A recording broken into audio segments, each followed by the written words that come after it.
Ayah juga menceritakan bahwa jalanan yang tadi kita lalui adalah jalanan angker. Setelah aku cari tahu, memang benar jalanan dari Solok menuju Padang itu dikenal angker. Konon sudah banyak memakan korban, dan korban di sana rata-rata adalah sepasang kekasih atau perempuan dan laki-laki.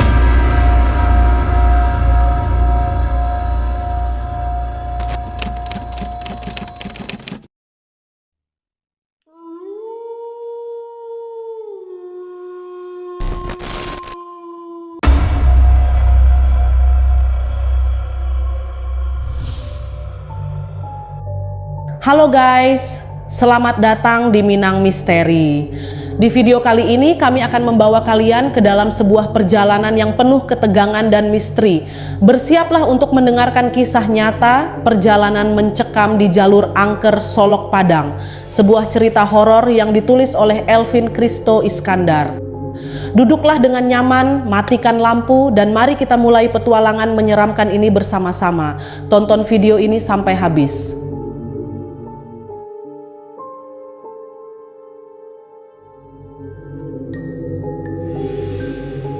Ini adalah cerita horor tentang pengalaman mencekam melewati jalur angker. Sebuah cerita horor yang tidak akan pernah aku lupakan seumur hidup. Aku tak pernah membayangkan seandainya perjalananku ketika itu menjadi perjalanan panjang yang tak berujung di jalur angker. Semua terjadi tepatnya pada tanggal 1 Mei 2017 silam, sekitar pukul 11 malam ketika kulihat jam di layar gawaiku. Mobil yang ayah kendarai bersamaku tengah melaju dalam perjalanan di jalur Solok menuju Padang. Malam itu udara di luar sangat dingin, jalanan sangat sepi dan gelap, tidak ada lampu penerangan sepanjang jalan, hanya cahaya lampu mobil yang kita tumpangi yang memecah kegelapan. Aku yang tadinya ingin beristirahat sejenak, menjadi takut untuk membiarkan ayah menyetir sendiri. Di luar hujan mulai turun. Ayah cukup sulit untuk melihat situasi jalanan saat malam hari, apalagi ditambah guyuran hujan. Selain karena penglihatannya yang mulai kurang jelas, tentunya karena memang tidak ada pencahayaan lampu jalanan sama sekali. Kubuka gawaiku untuk melihat Google Maps, sementara di luar hujan turun kian deras. Ayah beberapa kali melihat kaca spion mobil seperti memastikan ada kendaraan lain yang melintas di jalanan ini, namun nihil. Malam itu benar-benar sepi dan mencekam. Pepohonan di kiri kanan jalan seolah membawa perjalanan kami semakin dalam menuju kegelapan. Setelah beberapa kilometer perjalanan, kini kami melewati jalan yang penuh pohon-pohon besar di kiri dan kanan. Sementara di balik pepohonan itu terdapat jurang yang begitu curam. Karena kami hanya berdua, aku merasa harus tangkas menghadapi situasi apapun malam itu.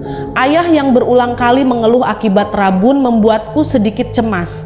Namun kami merasa sedikit lega saat dari kaca spion terlihat seberkas cahaya lampu yang mulai menyusul mobil yang kami kendarai. Semakin dekat kami bisa melihat itu adalah sebuah mobil Innova berwarna putih.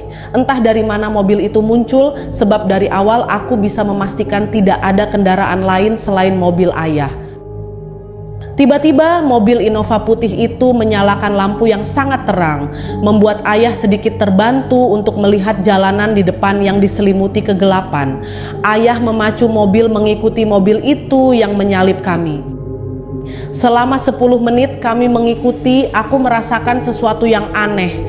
Mataku terasa berat untuk tetap terjaga, namun aku berusaha untuk melawannya. Sementara ayah terlihat tetap berusaha membuntuti Innova putih itu. Samar-samar kulihat mobil di depan kami belok ke kiri. Sebelum aku benar-benar tak kuasa menahan kantuk yang menggelayut, aku cepat-cepat mencegat ayah yang ingin turut membanting setir mobil ke kiri mengikuti mobil yang di depan kami sebelumnya. Ayah sontak menginjak pedal rem dan tergelagap. "Ayah mau kemana? Kita mau pulang kan? Lurus saja ya. Tidak ada jalanan belok di sini," kataku. Aku sangat ingat jalanan di sini. Tidak ada simpang, hanya ada jalanan lurus saja. Pun ketika aku melihat Google Maps untuk kembali memastikan, raut wajah ayah terlihat sedikit pucat. Aku mencoba menenangkannya dan meyakinkannya bahwa tidak ada persimpangan di jalan ini. Kuambilkan minum air mineral dari dalam tas yang masih tersisa setengah. Kubukakan tutupnya, lalu kusodorkan untuk ayah. Di luar, hujan masih turun dengan derasnya. Kegelapan malam mengepung kami, ditambah kabut putih yang menyelimuti, membuat malam itu benar-benar kian mencekam. Sesaat kemudian, bulu kuduku berdiri ketika tiba-tiba terdengar suara tangisan perempuan dari balik pepohonan. Sesaat kemudian, suara tangisan itu berubah menjadi jeritan yang bikin nyaliku menciut. Suaranya melengking memecah keheningan malam. Ku tengok raut wajah ayah, dan aku rasa dia juga mendengarnya. Bergegas ayah kemudian menancap gas membawa mobil kami meninggalkan tempat itu. Setelah agak tenang, ayah melihat wajahku. "Nak, kamu lihat kan tadi ada mobil yang belok ke arah kiri?" tanya ayah. "Nak, ayah serius.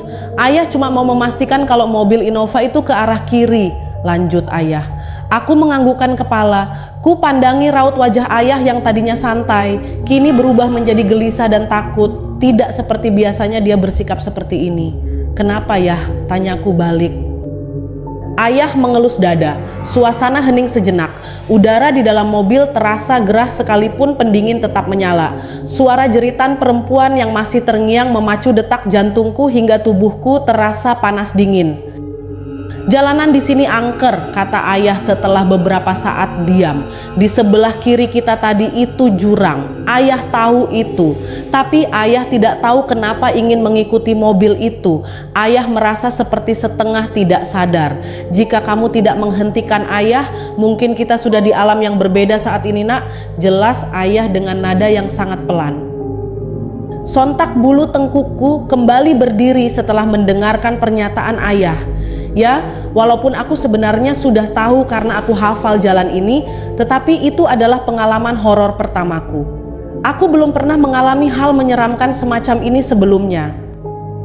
"Ayah, tapi tadi aku juga melihat seperti ada jalan lain, tetapi jalan itu pendek seperti terpotong," jelasku. "Iya, itu hanya khayalan. Mobil Innova yang entah betulan atau bukan itu seolah sengaja membuat kita nyaman, seakan-akan memimpin jalan mobil kita untuk menuju perjalanan panjang tanpa ujung dan kematian." Aku sangat bersyukur. Aku merasa Tuhan masih menyayangiku dan ayah pada malam itu. Jujur, tidak ada yang bisa aku ungkapkan pada malam itu. Ayah juga menceritakan bahwa jalanan yang tadi kita lalui adalah jalanan angker. Setelah aku cari tahu, memang benar jalanan dari Solok menuju Padang itu dikenal angker. Konon sudah banyak memakan korban, dan korban di sana rata-rata adalah sepasang kekasih atau perempuan dan laki-laki. Adapun kasus seperti masuk jurang, kecelakaan hingga hilang kendaraan dilahap oleh jalanan yang baru saja aku dan ayahku lewati. Mulai hari itu, aku tidak pernah mau tidur ketika dalam perjalanan sebab traumaku malam itu. Jalanan dari Solok menuju Padang memang melewati hutan yang di kiri kanannya terdapat tebing dan juga jurang dalam. Selama perjalanan tidak ada tikungan maupun simpang, jadi hanya ada jalanan lurus yang mencekam.